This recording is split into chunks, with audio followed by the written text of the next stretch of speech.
Selamat malam semuanya rekan-rekan Atrivi.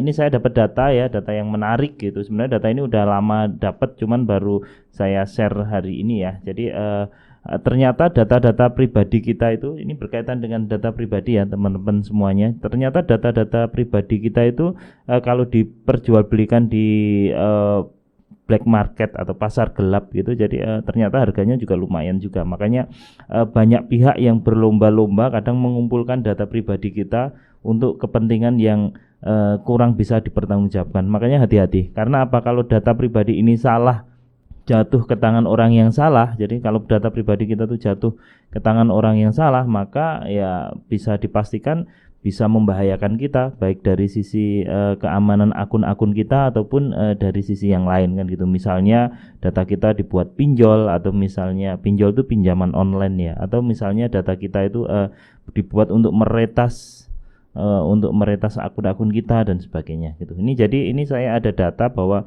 harga pasaran data-data kita itu kalau dijual bebas di pasaran itu seperti apa gitu ya.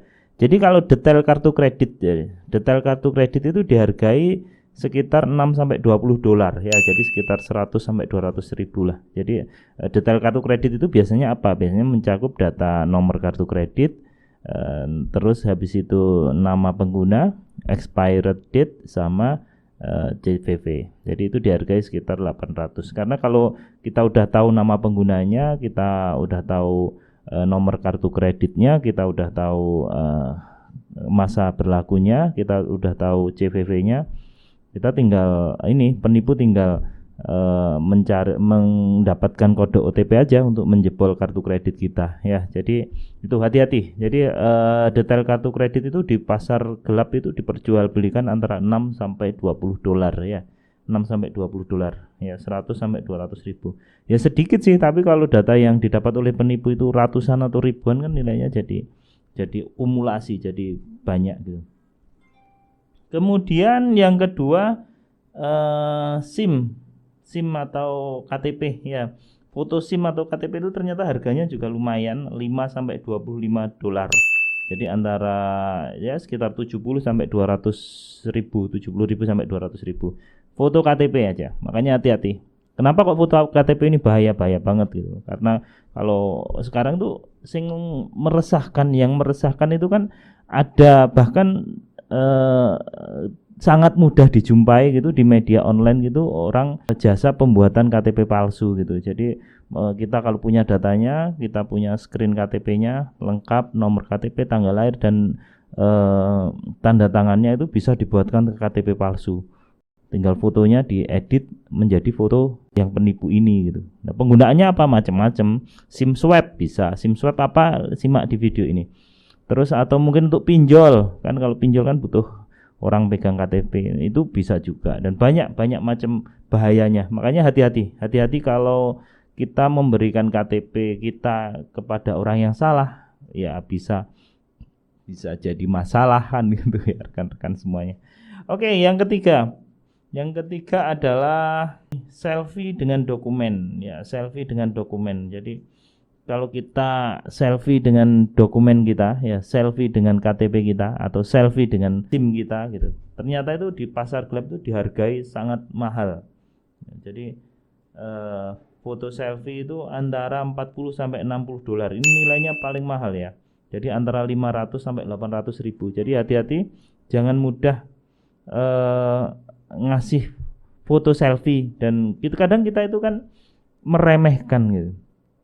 Banyak orang yang meremehkan. Jadi kalau aku pelajari gitu, banyak tempat gitu, misalnya undian berhadiah, atau misalnya ada aplikasi-aplikasi apa yang mensyaratkan kita foto pakai KTP untuk verifikasi, kita foto selfie gitu, dan teman-teman itu dengan mudahnya melakukan itu gitu. Padahal itu sangat berbahaya sekali gitu. Dengan mudahnya, bahkan saya menemui di Instagram ada challenge megang KTP untuk alasannya itu untuk membandingkan foto dulu di KTP sama sekarang gitu, dan ternyata yang ikut juga banyak gitu, banyak sekali, ribuan yang ikut gitu kan.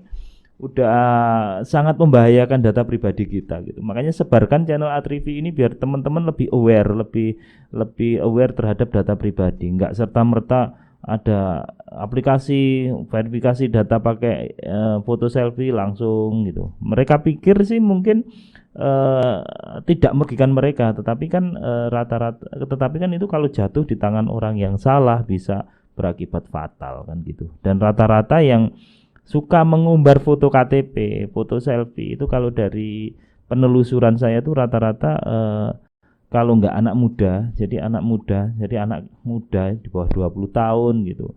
Itu ya rata-rata maaf yang pendidikannya tidak begitu tinggi. Makanya tolong sebarkan video-video Atrivi biar data pribadi teman-teman itu bisa dijaga dengan kuat, dengan aman gitu ya. Tidak sembarangan dikasihkan gitu. Kemarin ada juga saya ngelihat iklan di Facebook gitu yang bermodus lowongan pekerjaan.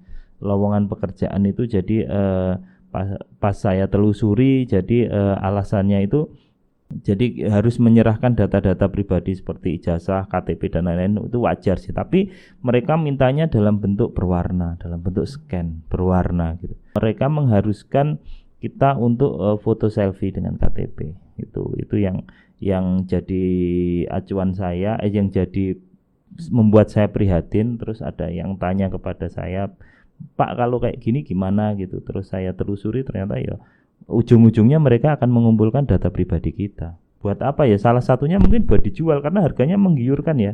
Harganya menggiurkan. Bayangkan foto selfie itu di pasar gelap dihargai sekitar 500 sampai 800 ribu. Kalau anggaplah 500 ribu gitu. Tapi kalau kita mengumpulkan 1000 orang kan ya udah 500 jutaan gitu. Ya lanjut ya. Jadi itu kemudian akun PayPal itu harganya juga tinggi sekitar 1 jutaan. Tapi kalau akun PayPal dijual itu emang ngeri juga ya. Tapi kalau berdasarkan penelusuran saya paling banyak diperjualbelikan itu identitas kependudukan, dan ternyata identitas kependudukan ini harganya nggak mahal sih. Jadi di pasar gelap itu dihargai sekitar setengah dolar sampai 5 dolar. Jadi ya sekitar 10.000 atau sekitar 15 sampai 20.000. Itu yang mereka butuhkan adalah nama, tanggal lahir, nomor telepon sama ibu kandung. Itu bahaya sekali ya, nama, tanggal lahir, nomor telepon, ibu kandung. Itu kalau data itu jatuh ke tangan orang yang salah dan bisa memanfaatkan celahnya, itu sangat bahaya sekali ya. Bagi teman-teman yang sudah tahu arahnya itu wah bahaya sekali. Jadi kalau contoh kita mau blokir bank ya kita tinggal tahu nama ibu kandung dan nomor rekening aja kan gitu. Contoh kalau kita mau e-banking kita udah tahu kalau kita mau SIM swap gitu kita udah tahu data-data itu ya tinggal datang ke galeri aja gitu. Jadi bahaya sekali ya teman-teman untuk data pribadi ini. Ternyata bukan hanya penyalahgunaan perorangan, tetapi ternyata kumpulan data-data pribadi kita itu diperjualbelikan kan gitu.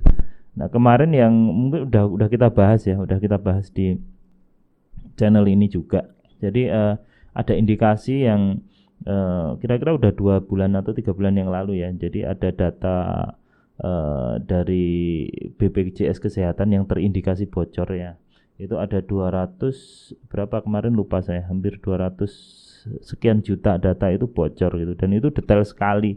Kemarin pas saya lihat itu bahkan sampai hobi, sampai agama, sampai nomor telepon, bahkan nomor rekening lengkap sekali. Jadi kalau sampai jatuh ke tangan orang yang salah bisa sangat berbahaya. Jadi intinya sih dalam video kali ini sih saya berpesan kepada teman-teman semua, pemirsa Atrivi semuanya, mulai sekarang hati-hati terhadap data pribadi.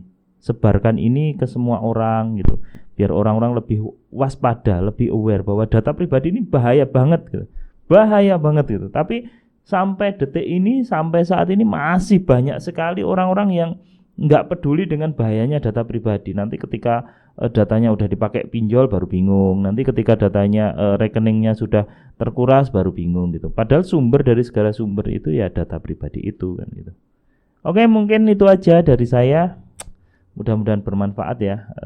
Sampai ketemu. Assalamualaikum warahmatullahi wabarakatuh.